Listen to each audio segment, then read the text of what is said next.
বোলপুর আদালত চত্বরে অভিযুক্ত উপপ্রধানকে ঘিরে উত্তেজনা, পুলিশের সামনে মারধর। গতকাল অর্থাৎ রবিবার নানুর বিধানসভার অন্তর্গত কঙ্কালীতলা গ্রাম পঞ্চায়েতের উপপ্রধান মোহাম্মদ মইসুদ্দিন ওরফে শেখ মামুনকে 2021 সালের ভোট পরবর্তী হিংসার মামলায় গ্রেফতার করেছিল শান্তিনিকেতন থানার পুলিশ। সোমবার তাকে বোলপুর মহকুমা আদালতে তোলা হলে আদালত চত্বরে উত্তেজনাপূর্ণ পরিস্থিতির সৃষ্টি হয়। অভিযোগ, পুলিশ ভ্যানে করে আদালতে আনার সময় প্রথমে গাড়ির লক্ষ্য করে ডিম ছোড়া হয়। এরপর আদালতে প্রবেশের মুখে বিজেপি কর্মী সমর্থকদের একাংশ পুলিশের উপস্থিতিতে অভিযুক্ত তৃণমূলের উপপ্রধানকে বেধড়ক মারধর করে।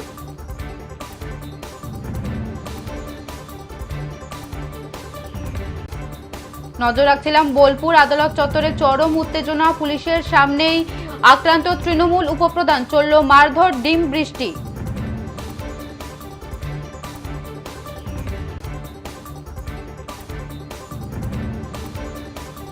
বোলপুর আদালত চত্বরে অভিযুক্ত উপপ্রধানকে ঘিরে উত্তেজনা, পুলিশের সামনেই মারধর।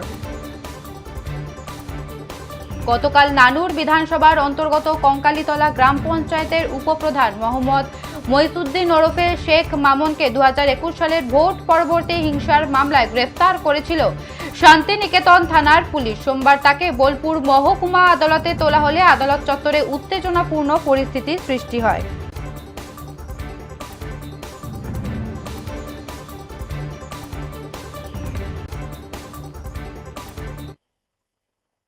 এ বিষয়ে বিস্তারিত জানবো, টেলিফোন লাইনে রয়েছে মোহাম্মদ ইকবাল হোসেন। ইকবাল, আদালত চত্বরে যথেষ্ট নিরাপত্তা থাকা সত্ত্বেও কিভাবে এই ঘটনা ঘটলো? দেখো প্রিয়া, একদিনই বলে রাখি তোমাকে যে বোলপুর আদালত চত্বরে যখন নিয়ে যাওয়া হয় এই অভিযুক্ত হচ্ছেন কঙ্কালীতলা গ্রাম নানুর বিধানসভার যে কঙ্কালীতলা গ্রাম পঞ্চায়েত, সেই কঙ্কালীতলা গ্রাম পঞ্চায়েতের উপপ্রধান শেখ মামুন। 2021 সালের যে ভোট পরবর্তী হিংসা মামলায়, সেই হিংসা মামলায় তাকে গ্রেফতার করেছে শান্তিনিকেতন থানার পুলিশ। যখন তাকে আজকে বোলপুর মহকুমা আদালতে তোলা হয় তখনই উত্তেজনাপূর্ণ পরিস্থিতির সৃষ্টি হয়।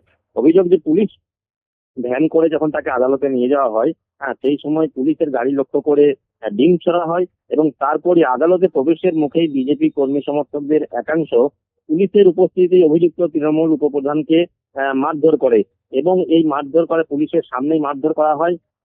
যদিও পুলিশ অনেকটা নিরাপত্তা বেষ্টনী করে তাকে আদালত কক্ষে নিয়ে যাওয়া হয়, কিন্তু তবুও জনরোষের শিকার হয় এই উপপ্রধান।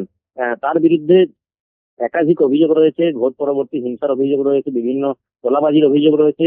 বিজেপি কর্মী সমর্থকরা তাদের অভিযোগ যে যখন এই 2021 সালে ভোট পরবর্তী হিংসায় তারা বিজেপির বহু কর্মী সমর্থকরা তারা ঘর ছাড়া হয়েছেন, তো সেই জনরোষের শিকার হয়েছেন তিনি। এবং যদিও পুলিশের স্বতঃস্ফূর্ততা ছিল, তা সত্ত্বেও জনরোষ থেকে এড়াতে পারল না পুলিশ।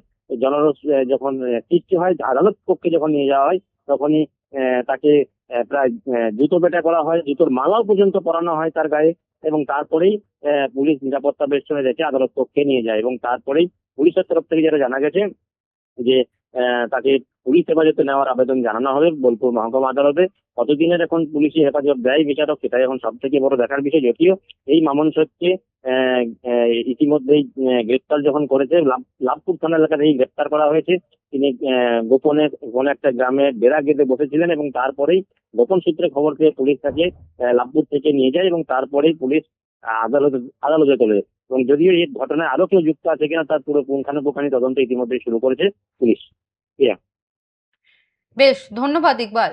যেমনটা জানাচ্ছিলাম, বোলপুর আদালত চত্বরে অভিযুক্ত উপপ্রধানকে ঘিরে উত্তেজনা, পুলিশের সামনেই মারধর। গতকাল অর্থাৎ সোমবার নানুর বিধানসভার অন্তর্গত কঙ্কালীতলা গ্রাম পঞ্চায়েতের উপপ্রধান মোহাম্মদ মইসুদ্দিন ওরফে শেখ মামুনকে 2021 সালের ভোট পরবর্তী হিংসার মামলায় গ্রেফতার করেছিল শান্তিনিকেতন থানার পুলিশ। সোমবার তাকে বোলপুর মহকুমা আদালতে তোলা হলে আদালত চত্বরে উত্তেজনাপূর্ণ পরিস্থিতির সৃষ্টি হয়।